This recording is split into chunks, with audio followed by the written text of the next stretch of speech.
நம்ம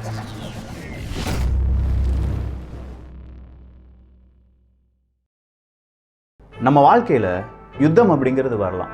ஆனால் ஒரு யுத்தத்தில் தான் வாழ்க்கையை நடத்தணும் அப்படின்னு சொன்னால் எப்படி இருக்கும்?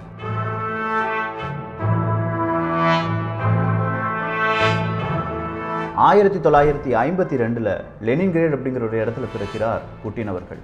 அப்படி பிறந்த போதே யுத்தம் யுத்தம் யுத்தம் தான். இவருடைய வாழ்க்கையில் அவர் பார்த்த எல்லா இடத்துலையுமே இந்த யுத்தம் காரணமாக ரஷ்யா எவ்வளோ வீழ்ந்திருக்கு அப்படிங்கிறத மட்டும்தான் பார்க்குறாரு. இதுக்கு யார் காரணம் அப்படிங்கிற அந்த காரணத்தை தேடி போகிறார். அப்படி தேடி போகும்போது அவருக்கு ஒரு விஷயம் புரியுது, வரலாறு ரொம்ப வலிக்கத்தான் செய்யுது. ஒன்று, அந்த வரலாறை மாற்றி அமைக்க ட்ரை பண்ணணும், அப்படி இல்லைன்னா அந்த வரலாறுல நாம் இடம் பெறக்கூடாது அப்படின்னு நினைக்கிறார்.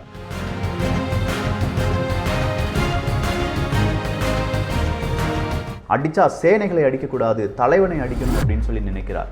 ஸோ யார் தலைவன், எந்த இடத்துலேருந்து இந்த பிரச்சனை ஆரம்பிக்குது அப்படின்னு சொல்லி ஒவ்வொரு கட்டமாக அவருடைய ஒவ்வொரு நகர்வுகளையும் செய்து வருகிறார். கேஜிபிக்கு போகிறாரு, கவர்மெண்ட் ஆஃபீஸராக மாறுறாரு, பிரைம் மினிஸ்டராக மாறுறாரு, கடைசியாக பிரசிடென்ட் அப்படிங்கிற ஒரு போஸ்ட்டுக்கு வராரு. அப்படி வருவதற்கு முன்னாடி என்னென்ன நடந்துச்சு அப்படிங்கிறதும், அந்த பிரசிடென்ட் பதவி வந்த பிறகு அவருக்கு என்னென்ன பிரச்சனைகள் வந்தது அப்படிங்கிறதையும் பாகம் 5 வரை பார்த்துட்டோம். இது புட்டின் வாழ்க்கை வரலாறு பாகம் 6.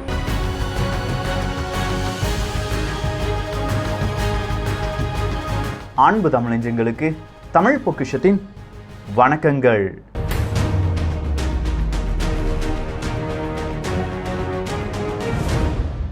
டிசம்பர் 31, 1999 போரிஸ் எல்ஸ்டின் அவர்கள் சொல்கிறாங்க, உங்களுடைய ஆக்டிங் பிரசிடென்ட் புட்டின் அவர்கள் தான் அப்படின்னு சொல்கிறாங்க. அங்கே இருக்கக்கூடிய மக்களுக்கு எதுவுமே புரியலை. ஏன்னா கொஞ்சம் நாட்களுக்கு முன்னாடியே குண்டு வெடிச்சுக்கிட்டே இருக்குது. திடீர்னு பார்த்தா பிரசிடென்ட் மாறுறாங்க, ஆக்டிங் பிரசிடென்ட்டாக புட்டின் அவர்கள் வராங்க அப்படின்னு சொல்லும்போது புட்டின் அவர்களுடைய பெயரும் புகழும் ஒரு விதம் அங்கே ரஷ்யாவில் இருக்கக்கூடிய மக்களுக்கு மட்டும் தெரியுது. ஆனால் அதுக்கு முன்னாடி நடந்தது என்ன? இந்த டிசம்பர் 1999 அப்படின்னு சொல்கிறதுக்கு முன்னாடி நடந்த சில விஷயங்கள் ரஷ்யாவை எவ்வளோ பெரிய ப்ரெஷருக்கு கொண்டு போயிருக்கும் அப்படிங்கிறத நம்மளால் உணர முடியும். அதுக்கான காரணம் யார் அப்படின்னு பார்த்தீங்கன்னா இதே நாட்டோ படைகள் தான். நாட்டோ படைகளுடைய விரிவாக்கம் மார்ச் 1999க்கு போக போகிறோம். இப்போ நம்ம எல்லாருமே டிசம்பர் 1999 மார்ச்சுக்கு போகிறோம். அப்படி மார்ச்சுக்கு போகும்போது நம்ம கண்ணு முன்னாடி 3 நாடுகள், ஹங்கேரி, போலந்து மற்றும் செக் குடியரசு. இந்த 3 நாடுகளும் சொல்கிறாங்க, நாங்கள் நாட்டோ படையில் போய் ஜாயின் பண்ண போகிறோம் அப்படின்னு சொல்கிறாங்க. இந்த 3 நாடுகளுமே மிக முக்கியமான சோவியத் யூனியன் ரஷ்யாவினுடைய கூட்டமைப்பில் இருந்த நாடுகள். இந்த நாடுகள் நாட்டோ படைக்கு போகிறது கண்டிப்பாக சோவியத் யூனியன் ரஷ்யாவுக்கு இல்லை இப்போ இருக்கிற ரஷ்யாவுக்கு பெரிய பிரச்சனையாக இருக்கும். சரி, மார்ச் மாதம் இந்த 3 நாடுகள் தானே போயிடுச்சு அப்படின்னு சொல்லி பார்த்தா கரெக்டாக அந்த டேட்லேருந்து ஒரு 11 நாட்களுக்கு பிறகு செர்பியாவில் மிகப்பெரிய தாக்குதலை நடத்துகிறாங்க நாட்டோ படையினர்.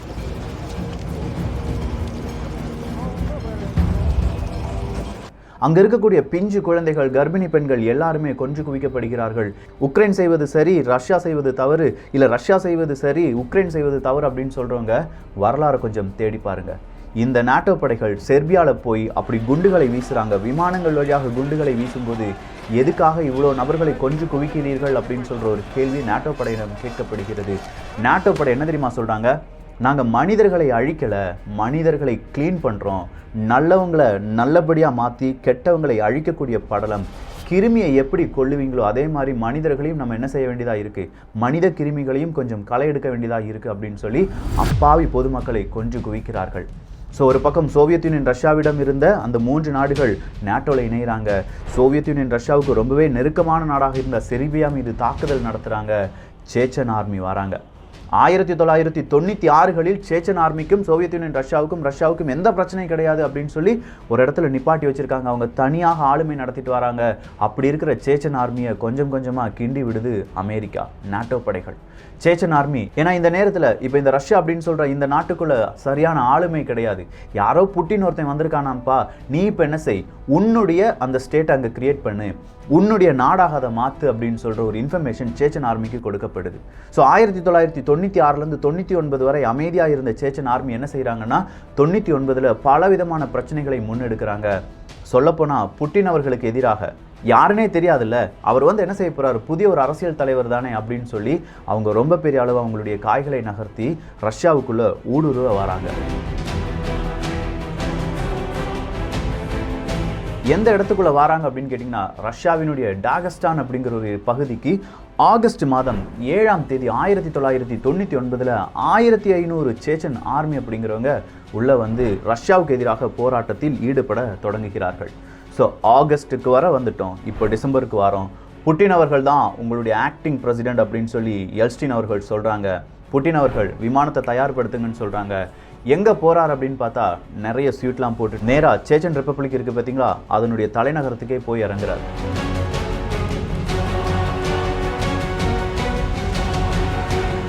அப்படி இறங்குற மனுஷன் ஒரு விஷயத்த சொல்கிறார், உங்களெல்லாம் நான் சண்டை போடுறதுக்கு தயாராக இல்லை, உன்னுடைய தலைவரை நான் மாற்றுறேன் அப்படின்னு சொல்கிறார். அதுவரையிலும் தலைவர் அப்படின்னு சொல்கிறது சேச்சன் ஆர்மி இல்லாட்டி சேச்சன் மக்களுக்கு சப்போர்ட்டாக இருந்த ஒரு நபரை மாற்றிவிட்டு ரஷ்யாவினுடைய சப்போர்ட்டாக இருக்கக்கூடிய ஒரு நபரை தலைவராக நியமிக்கிறார் புட்டின் அவர்கள். இதுக்கு பிறகு பிரச்சனை வரும் அப்படின்னு தெரியும், அந்த பிரச்சனையை எப்படி சமாளிக்கிறதும் எனக்கு தெரியும், அதுக்கான எல்லா முடிவுகளிலும் நான் ஈடுபட போகிறேன் அப்படிங்கிற அறிவிப்புடன் அந்த இடத்தை விட்டு காலி பண்ணுறார். ஸோ சேச்சன் ஆர்மியை பொறுத்த வரைக்கும் புட்டின் அவர்கள் சாதாரண மனுஷன் கிடையாது, அவருக்கு எதிராக ஏதாவது செய்யணும் அப்படின்னு சொல்லி தான் 2000ஆவது வருடம் மிகப்பெரிய அளவு மனிதர்களை பிணைய கைதிகளாக மாற்றுகிறார்கள். அந்த இதை தான் பாகம் 5லலாம் நம்ம பார்த்தோம். ஸோ பாகம் 5 பார்க்காதவங்க அதை பார்த்துருங்க. ஸோ புட்டின் அவர்களுக்கு களங்கத்தை ஏற்படுத்துவதற்காக சேச்சன் ஆர்மி அங்கே தூண்டிவிடப்பட்டது அப்படின்னு சொல்லி பார்த்தோம். ஆகஸ்டில் நடந்த அந்த பிரச்சனைக்கு இப்போ செப்டம்பரில் வந்து அமெரிக்கா ஒரு விளக்கத்தை கேட்கிறது.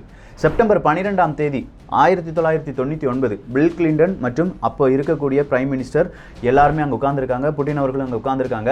அப்படி உட்காந்துட்டு இருக்கும்போது என்ன செய்ய போறீங்க அப்படின்னு சொல்கிற ஒரு குரல் பில் கிளின்டன் பக்கம் இருந்து வருகிறது. புட்டின் அவர்கள் சொல்கிறாங்க, சேச்சன் ஆர்மியை அழிக்க போகிறோம் அப்படின்னு சொல்கிறாங்க. ஏய், அது நடக்காத விஷயம், நீ என்ன இப்படி பேசிகிட்டு இருக்க அப்படின்னு சொல்லும்போது மேப்பை ஃபுல்லாக காண்பிக்கிறார் புட்டின் அவர்கள். அப்படி காண்பித்த பிறகு ஒரே ஒரு விஷயத்த சொல்கிறார், நான் சேச்சன் ஆர்மி அழிக்க போகிறேன் அப்படின்னு சொன்னது ஒட்டுமொத்த ஆர்மியை கிடையாது, அந்த ஆர்மியை கண்ட்ரோல் பண்ணுற ஒரே ஒரு தலைவனை, அவனுக்கு பதிலாக வேறொரு தலைவனை வைக்கப் போகிறேன் அப்படின்னு சொன்ன வார்த்தையை டிசம்பர் மாதம் அவர் நிரூபித்து காண்பிக்கிறார். ஸோ இப்போ இருக்கிற பிரச்சனை என்னென்னா, இந்த பிரசிடென்ட் புட்டின் அவர்களுடைய பெயர் வெளியிலே வரக்கூடாது அப்படின்னு சொல்லி ஒரு குரூப் நினைக்குது. புட்டின் அவர்களுடைய பெயர் வெளியில் வரணும் அப்படின்னு சொல்லி இன்னொரு குரூப் நினைக்குது. 50க்கும் அதிகமான நபர்களை இப்போ புட்டின் அவர்கள் என்ன செய்கிறாரு, மெதுவாக அவர் பிரைம் மினிஸ்டராக இருந்த காலத்திலேயே அமெரிக்காவுக்குள்ளே அனுப்பி வைக்கிறாங்க. அவங்க எல்லாருமே தூதரக அதிகாரிகள் அப்படிங்கிற பெயரிலும் தூதரக அதிகாரிகளுக்கு உதவி செய்கிறார்கள் அப்படிங்கிற பெயரிலும் அமெரிக்கா முழுவதும் என்னென்ன செய்திகள் கிடைக்குதோ அதை எல்லாம் இங்கே அனுப்பிக்கிட்டே இருக்காங்க. கேஜிபி மூளையை கொஞ்சம் கொஞ்சமாக யூஸ் பண்ண ஆரம்பிக்கிறார் இதே புட்டின் அவர்கள். ஸோ புட்டின் அவர்களுடைய வளர்ச்சி ரொம்ப வித்தியாசமாக இருக்குடா, நீ போய் நேரடியாக ரஷ்யாவுக்குள்ளே இறங்கி இதை பார்த்துட்டு வந்துரு அப்படின்னு சொல்கிற ஒரு உத்தரவு நாட்டோ படையினுடைய ஜெனரலுக்கு வருது. இந்த நாட்டோ படையினுடைய ஜெனரலாக இருப்பது யார் அப்படின்னு கேட்டிங்கன்னா ஜார்ஜ் ராபர்ட்சன் அப்படிங்கிறது தான். ஸோ ஜார்ஜ் ராபர்ட்சன் அப்படிங்கிறவர் ரஷ்யாவினுடைய ஃபாரின் மினிஸ்டராக இருக்கக்கூடிய இகோர் இவனோவ் அப்படிங்கிறவங்களுக்கு கூப்பிட்றார். இந்த இகோர் இவனோவுக்கு கூப்பிட்டுட்டு நாங்கள் வரேன், அங்கே வந்து உங்களுடைய பிரசிடெண்ட்டை நான் பார்க்கணும் அப்படின்னு சொல்கிறார். ஸோ இப்போ பிரசிடெண்ட்டாக ஆக்டிங் பிரசிடெண்ட்டாக இருப்பது யார், புட்டின் அவர்கள் தான். அவங்கள பார்த்து சில விஷயங்கள் நான் பேசணும் அப்படின்னு சொன்னோன்னே இகோர் அவர்களும் எல்லாம் அந்த மீட்டிங்க்கு தயார்படுத்துகிறார். புட்டின் அவர்கள் இந்த ராபர்ட்சன் அவர்கள் வந்து இறங்கும்போது அங்கே வந்து நிற்கிறார் பிரசிடெண்ட் நாட்டோ படை. ஸோ நாட்டோ படையினுடைய ஒரு தலைவர் இங்கே வந்து நிற்கிறாரு. 1999 நாட்டோ படைகள் ரஷ்யாவுக்கு எதிரான அடுத்த கட்ட நடவடிக்கை ஆரம்பிச்சிட்டாங்க. இது புட்டின் அவர்களுடைய மனதில் கேஜிபி மைண்டில் மிக முக்கியமான பிரச்சனையாக பார்க்கப்படுது. அப்படிப்பட்ட நேரத்தில் இந்த தலைவன் என்ன முடிவு எடுப்பான்? ராபர்ட்சன் வந்து இறங்கினோடனே கை கொடுக்குறாரு புட்டின் அவர்கள். கை கொடுத்தனோடனே விமானத்தை பார்க்குறாரு. என்னடா ஜெர்மனியினுடைய விமானத்தில் வந்திருக்க அப்படின்னு சொல்லி கேட்குறாரு. அப்போது ராபர்ட்சன் சொல்கிறாரு, ஏன்னா ஜெர்மனிக்கு நான் பயணம் போயிருந்தேன், அப்படி பயணம் போகும்போது தான் எனக்கு ஒரு உத்தரவு வந்துச்சு இங்கே போய் உங்களை பார்த்துட்டு வர சொல்லி. அப்போ பார்த்துட்டு வந்தேன், ஏன்னா நம்ம அடுத்ததாக செக்யூரிட்டி பிரச்சனைலாம் இருக்குல்ல அப்படின்னு சொன்னோடனே புட்டின் அவர்கள் சொல்கிறாங்க, வர்றதும் வர நெக்ஸ்ட் டைம் வரும்போது பிரிட்டிஷ் விமானத்தில் வா, ஜெர்மனி விமானத்தில் வந்தோம்னா நாங்கள் என்ன செஞ்சிருவோம், சில வேளைகளில் சுட்டு வீழ்த்தி விடுவோம் அப்படின்னு சொல்கிறார். ஸோ அப்படி ஒரு வார்த்தையை புட்டின் அவர்கள் சொல்கிறதுக்கு காரணம் லுஃப்ட் வாஃபா அப்படின்னு சொல்லி அந்த விமானத்தில் எழுதப்பட்டிருந்தது தான். இரண்டாவது உலக யுத்தம். இந்த இரண்டாவது உலக யுத்தத்தில் பெரிய அளவு ஹிட்லரால் பயன்படுத்தப்பட்ட விமானத்தில் இந்த லுஃப்ட் வாஃப் அப்படிங்கிற அந்த வார்த்தை எழுதப்பட்டிருக்கும். ஸோ அதே வார்த்தையில் நாட்டோ படையினுடைய தலைவர் இங்கே வந்து இறங்குவது உனக்கு கெட்ட காலம் ஆரம்பிச்சிருச்சுடா புட்டின் அப்படின்னு சொல்கிறத இன்டைரக்ட் மெசேஜாக காண்பிப்பதற்கு தான். ஆனால் புட்டின் அவர்கள் என்ன சொல்லிட்டாருன்னா, ஏனி வந்தால் நாங்களே இதை சுட்டு வீழ்த்தி விடுவோம், பிரிட்டிஷ் விமானத்தில் வந்துரு, நாட்டோ படைக்கு விமானம் இல்லைன்னு தெரியும், கடன் வாங்குறதா இருந்தாலும் பிரிட்டிஷ் விமானத்தை வாங்கிட்டு இங்கே கடன் வாங்கி வந்தால் போதும் அப்படின்னு சொல்லும்போது 2 பேரும் சிரித்துக் கொள்கிறார்கள். இப்போ புட்டின் அவர்களுக்கு ஒரு புத்தகத்தை பரிசளிக்க போகிறார் ராபர்ட்சன் அவர்கள். அந்த புத்தகம் ஆங்கிலத்தில் இருக்கக்கூடிய புத்தகம், ஆங்கில புலமையை பெரிய அளவில் பறைசாற்றக்கூடிய ஒரு புத்தகம். அதை காண்பித்து உங்களுக்கு நான் கிஃப்ட் கொண்டு வந்திருக்கேன் அப்படின்னு சொல்கிறார். இதை பார்த்த உடனே புட்டின் அவர்கள், பரவாயில்லையே, ஆங்கில புத்தகம், நான் இப்போ தான் ஆங்கிலத்தெல்லாம் பேச கற்றுக்கொண்டிருக்கிறேன் அப்படின்னு சொல்கிறார். ஸோ நார்மலாக இந்த ராபர்ட்சன் மனசில் என்ன இருக்குன்னா, இவர் ஒரு சாதாரண பையன், இப்போ தான் புதுசாக பிரசிடெண்ட்டாக வந்திருக்காரு, ஏதோ அரசியல் பிரச்சனையால இவரை வச்சிருக்காங்க அப்படின்னு சொல்லிட்டு இருந்த ஒரு மனசில் இப்போ ஒரு பயம் வர ஆரம்பிக்குது.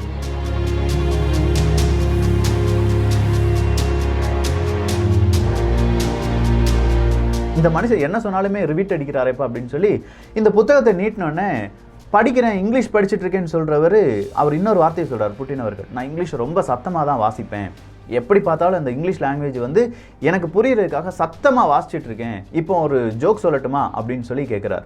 சொல்லுங்க புட்டின் அப்படின்னு சொல்லும்போது தான் புட்டின் அவர்கள் சொல்கிறாங்க, நான் சத்தமாக வாசிக்கிறத பார்த்து என் நாய் கூட இப்போ இங்கிலீஷ் பேசிகிட்டு இருக்கு, ஸோ இங்கிலீஷ் எல்லாருக்கும் புரிகிற லாங்குவேஜ் தான், நாய் கூட பேசிடலாம் அப்படின்னு சொல்கிறார். ஸோ இங்கிலீஷ் ஆங்கிலத்தினுடைய புலமை புத்தகம் அப்படிங்கிறது புட்டின் அவர்களுக்கு கொடுக்கப்படும் போது அவர் சொல்கிற வார்த்தை, இந்த ஆங்கிலத்தை நாய் கூட பேசிடுண்டா அப்படிங்கிறது தான். ஸோ இவங்களுக்குள்ள ஒரு விதமான அந்த தர்க்கம் இல்லாட்டி ஒரு விதமான அந்த உரசல் அப்படியே போய் நேட்டோ படையினுடைய சீஃபை அப்படி திசை திருப்பி அனுப்புகிறார். அப்படி திசை திருப்பி அனுப்புறதுக்கு முன்னாடி நேட்டோ படையினுடைய அந்த தலைவர்கிட்ட அவர் என்ன சொல்கிறாருன்னா, ஐரோப்பிய ஒன்றியத்தில் நான் சேரணும்னு நினைக்கிறேன், ஏன்னா பாதி ஐரோப்பா அப்படிங்கிறது என்னுடைய கண்ட்ரோலில் தான் இருந்துச்சு, சோவியத் யூனியன் ரஷ்யாவினுடைய கண்ட்ரோலில் தான் இருந்துச்சு. இப்போ வேணால் நாங்கள் பிரிஞ்சிருக்கோம், ஆனால் இதனுடைய நல்ல ஒரு நிலைமையை நல்ல ஒரு உறவை நான் மேற்கொள்ளணும்னு நினைக்கிறேன், இதுக்கு யார் குறுக்க வந்தாலும் என்கிட்ட சொல்லுங்கள், நான் பார்த்துக்கிறேன் அப்படின்னு சொல்கிறார். ஸோ ராபர்ட்சனுக்கு ஒரு விஷயம் புரிஞ்சிருச்சு. அடுத்ததாக கொஞ்சம் காலகட்டத்தில் இவர் பெரிய ஒரு பிரச்சனையாக மாறப்போகிறாரு, நேட்டோ படைக்கும் அமெரிக்காவுக்கும் இவர் பெரிய தலைவலியாக மாறப்போகிறார் அப்படின்னு சொன்னோன்னே இந்த நியூஸ் யாருக்கு பறக்குது? அமெரிக்காவுக்கு பறக்குது.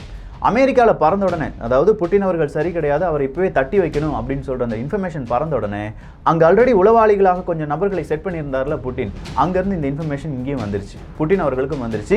உங்களுக்கு எதிராக காய் நகர்த்துகள் செய்ய போகிறார்கள் அமெரிக்கா மற்றும் நேட்டோ படைகள், என்ன செய்ய போகிறீங்க அப்படிங்கிற ஒரு கேள்வி இப்போது புட்டின் அவர்களுக்கு வந்து நிற்கிறது.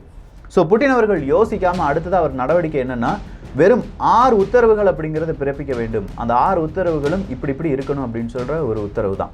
ஸோ இந்த 6 பிளான் பக்கா பிளான், 6 பிளானும் சரியாக நடந்துருச்சுன்னா சோவியத் யூனியன் ரஷ்யா உடைந்த அந்த ஒரு நிலைமையிலிருந்து நம்ம ரஷ்யாவை காப்பாற்றி விடலாம் அப்படின்னு நினைக்கிறார் புட்டின் அவர்கள்.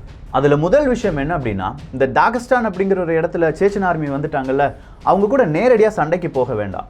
அவங்களே 2 பிரிவுகள் இருக்குது, ஒன்று ரஷ்யாவுக்கு ஆதரவாக, இன்னொன்று சேச்சனியா அப்படிங்கிறவங்களுக்கு ஆதரவாக. ஸோ ரஷ்யாவுக்கு ஆதரவாக இருக்கக்கூடிய நபர்களை மட்டும் பார்த்து அவங்களுக்கு இந்த தலைமைத்துவத்தை கொடுத்து விடலாம். அவங்கக்கிட்ட இருக்கக்கூடிய அந்த அரசியல் பொறுப்பு எல்லாத்தையுமே கொஞ்சம் எக்ஸ்ட்ராவாக ரஷ்யாவிடம் இருந்து கூடுதலான பொறுப்புகளை அவருக்கு கொடுத்து அதை ஆட்சி செய்ய வச்சிடலாம் அப்படின்னு சொல்கிற ஒரு முடிவுக்கு வராங்க. சேச்சன் ஆர்மியினுடைய அந்த பிரச்சனை அங்கே நிறுத்தி வைக்கப்படுகிறது. இரண்டாவதாக அவர் போட்ட உத்தரவு என்ன அப்படின்னு கேட்டிங்கன்னா, பரோக்கிலிசம் அப்படின்னு சொல்லுவாங்க. அதாவது ஒரு குறுகிய மனப்பான்மையுடன் தான் இந்த ரஷ்யாவை ஆண்டவர்கள் ஆண்டு வந்தாங்க. ஒரு இடத்த, ஒரே ஒரு சின்ன இடம், அந்த ஏரியா மட்டும் பார்த்தா போதும் அப்படின்னு சொல்கிறது.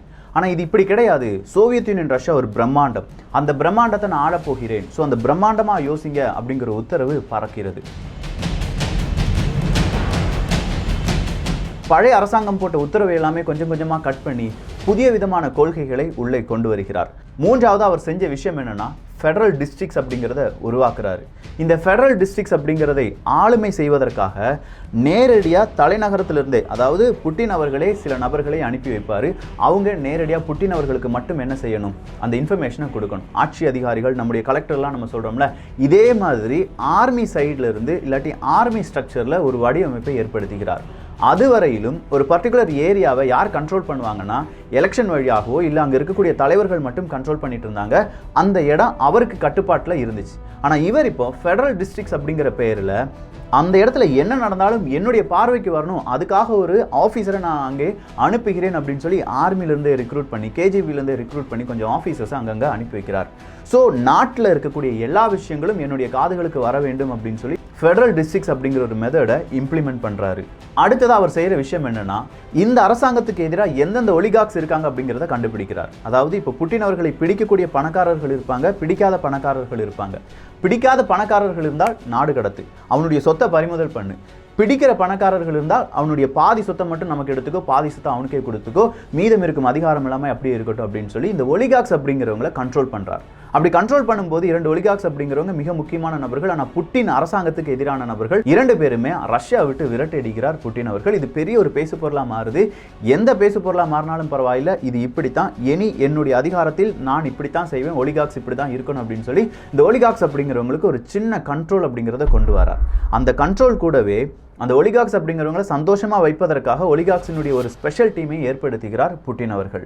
அடுத்ததா அவர் செஞ்ச மிக முக்கியமான விஷயம் என்னன்னா, நான் ஒரு பிரம்மாண்டத்தை ஆண்டு வருகிறேன், இது சோவியத் யூனியன் ரஷ்யா தான் அப்படின்னு சொல்லி நினைத்து கொண்டிருக்கிறார். So Commonwealth of Independent States அப்படிங்கிறது CIS அப்படிங்கிறத மறுபடியும் புனரமைக்கிறார்.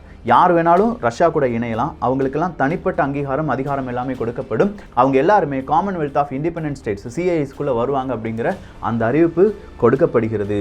சொல்லப்போனால் ஐரோப்பிய ஒன்றியம் எப்படி இருக்கு அதே மாதிரியான ஒரு ஒன்றியமாக ரஷ்யாவை மாற்ற நினைக்க ஒரு உத்தரவை கொடுக்கிறார் புட்டின் அவர்கள்.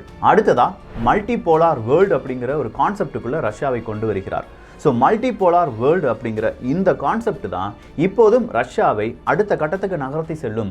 இந்த மல்டிபோலார் வேர்ல்டு அப்படிங்கிறது தான் சோவியத் யூனியன் ரஷ்யாவாக ரஷ்யாவை மறுபடியும் மாற்றும் அப்படின்னு சொல்லி பலரும் நம்பிக்கொண்டிருக்கிறார்கள். இப்படி அதிரடியாக 6 முடிவுகள். அதுக்கு முன்னாடி சேச்சன் ஆர்மியை கொஞ்சமாக தட்டி வைக்கிறது, அவங்க கூட யுத்தத்துக்கு போகிறாங்க. செகண்ட் சேச்சன் ஆர்மி யுத்தம் அப்படிங்கிறது ஆரம்பிக்குது. 2000வது வருடம் மிகப்பெரிய அளவு மனிதர்களை பிணை கைதிகளாக பிடிக்கிறார்கள், அதில் கொஞ்சம் தோல்வி வருது. 2003வது வருடம் மறுபடியும் ஒரு பிரச்சனை வருது. 2004வது வருடம் பிரசிடென்ட் எலெக்ஷனில் நிற்க வேண்டிய கட்டாயத்துக்கு தள்ளப்படுகிறார் புட்டின் அவர்கள். இந்த நேரம் இவருக்கு பிரசிடென்ட் எலெக்ஷனாக இருக்கக்கூடிய இந்த புட்டின் அவர்களுக்கு வாக்குகள் அதிக அளவு விழுகின்றன. அதற்கான காரணம் என்ன தெரியுமா? இவர் வச்ச அடி எல்லாமே சாதாரணமாக அரசியல் மட்டும் இல்லை, அங்கே இருக்கக்கூடிய மக்களுக்கு எப்படி நன்மை பயக்க முடியும், அங்கே இருக்கக்கூடிய எண்ணெய் வளத்தை எப்படி பயன்படுத்தலாம், அதன் வழியாக எப்படி லாபத்தை ஏற்படுத்தலாம் அப்படின்னு சொல்கிற பலவிதமான யோசனைகளுடன் ரஷ்யாவினுடைய மக்கள் அவங்களுடைய எதிர்காலம் எல்லாமே கொஞ்சம் கொஞ்சமாக மேம்பட்டு வருகிறது. இது எல்லாமே புட்டின் அவர்களுடைய ஆளுமையை அடுத்த கட்டத்துக்கு நகர்த்தி செல்கிறது அப்படின்னு சொல்லலாம். ஸோ இந்த மாதிரியான ஒரு விஷயம் நடந்துட்டு இருக்கும்போது, 2000 அப்படிங்கிற இந்த விஷயம் நடந்துட்டு இருக்கும்போது தான் 2001 மிகப்பெரிய அளவு இரட்டை கோபுர தாக்குதல் என்பது நடைபெறுகிறது.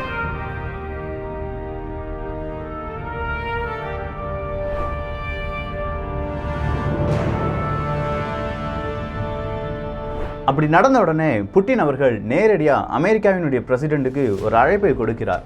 என்னப்பா அங்கே ஏதோ நடந்துச்சாமே, என்ன பிரச்சனையாக இருந்தாலும் சரி, அது தீவிரவாத அட்டாக்காக இருந்தாலும் சரி, நான் உனக்கு உறுதுணையாக இருக்கேன் அப்படின்னு சொல்கிறாங்க. ஸோ ரஷ்யாவை எதிரியாக பார்த்துட்டு இருந்த அமெரிக்காவில் ஒரு பிரச்சனை வந்த உடனே ரஷ்யா முதல் ஆளாக குரல் கொடுக்கிறது, தீவிரவாதத்திற்கு எதிராக நான் இருக்கிறேன் அப்படின்னு சொல்கிறாங்க அப்படின்னு சொல்கிற அந்த ஒரு ஷாக்கிலிருந்து அமெரிக்காவால் மீள முடியலை. 2001 ரஷ்யா அமெரிக்காவினுடைய அந்த விரிசல் அப்படிங்கிறது இன்னும் அதிகரிப்பதற்கு வேறு பல காரணங்கள் இருந்தது. ஆனால் அதுக்கு பிறகு எல்லாமே ரஷ்யா அப்படிங்கிற நாட்டை கட்டியமைக்க புட்டின் அவர்கள் என்ன செய்திருப்பார், எவ்வளவு எதிர்ப்புகள் வந்திருக்கும். இந்த உளவாளிகள் அப்படின்னு சொல்லி பார்த்தோம் பாருங்க, ஒரு 50 நபர்கள், அவங்களுக்கான நிலைமை என்னவானது அப்படிங்கிறதுலாம் அடுத்த பதிவில் பார்க்க போகிறோம். இந்த ஒரு விஷயத்தில், இந்த ஒரு பார்ட்டில் நிறைய விஷயங்கள், வரலாறு, அந்த வரலாறுலேருந்து புட்டின் அவர்கள் படித்த பாடம், அதன் வழியாக அவர் எடுத்த ஸ்டெப்ஸ் என்ன, இதை தான் நம்ம பார்த்துருக்கோம். ஸோ சொல்லப்போனால் வரலாறுலேருந்து பாடம் படிக்கக்கூடிய மனிதர்கள் தலைவர்களாக மாறுவதற்கான வாய்ப்புகள் இருக்குது. நாமும் அதை தான் செஞ்சிட்ருக்கோம். தமிழ் பட்சத்தில் இருக்கக்கூடிய ஒவ்வொரு நபர்களும், ஒவ்வொரு உறவுகளும் கண்டிப்பாக அடுத்த தலைவர்களாக மாறுவதற்கான வாய்ப்புகள் இருக்கின்றன. இந்த ஒரு காணொளி பற்றிய உங்களுடைய கருத்துக்கள் இங்கே வரவேற்கப்படுகிறது. புட்டின் பாகம் 7 அப்படிங்கிறது சீக்கிரமாகவே ரிலீஸ் ஆயிரும், ரொம்ப கேப் கொடுக்க மாட்டேன். எல்லோரும் தமிழ் பட்சத்தில் இணைந்திருங்கள். நல்லதை பகிர்ந்து நல்ல சமுதாயத்தை உருவாக்குவோம். நன்றி, வணக்கம்.